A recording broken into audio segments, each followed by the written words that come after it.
काय घडलं याबद्दल तर मी नाही बघितलं, परंतु हे मराठ्यांच्या विरोधातलं षडयंत्र आहे. हे देवेंद्र फडणवीसांनी रचलेलं आहे. गावामध्ये गेले तिथं 353चा काय विषय आला होता? तुम्ही गोरगरिबांच्या पोरांवरती केसेस दाखल करायला लागले. काय तुम्हाला गाडीच्या खाली उतरून त्यांनी काय मारहाण केली का? तुमच्या गाडीला काय घोषणा दिली असते मराठा आरक्षणाच्या, म्हणजे काय पाप आहे का? इतका सूड हे देवेंद्र फडणवीस साहेब चव्हाण साहेबांच्या, अशोक चव्हाण साहेबांच्या माध्यमातून उगवायला लागले. आता ते गाव तिथं जाऊन बसणारे अशी काहीतरी मला माहिती मिळाली.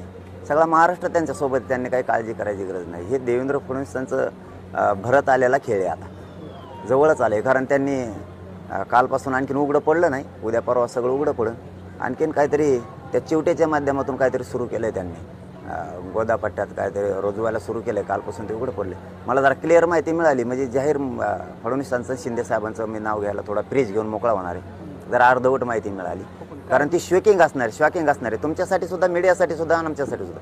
पण ते डबल आत्ताच ओपन केलं तर बोलता बोलता फक्त तुम्हाला एक थोडंसं दिलं आहे की देवेंद्र फडणवीसांनी दुसरी एक चाल रचली आता पुन्हा.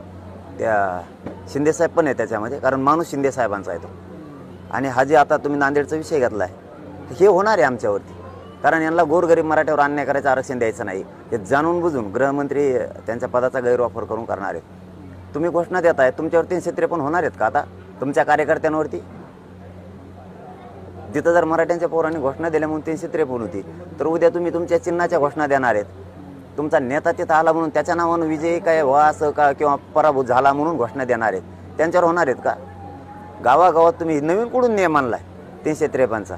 नाही, आता हे आम्हाला सुद्धा जसं तसं उत्तर मराठ्यांना द्यावं लागणार. तसं जर गावावरती अन्याय करायला लागले, आम्हाला इथून पुढे आता जसं तसं उत्तर द्यावं लागणार. याला जबाबदार गृहमंत्री असणार.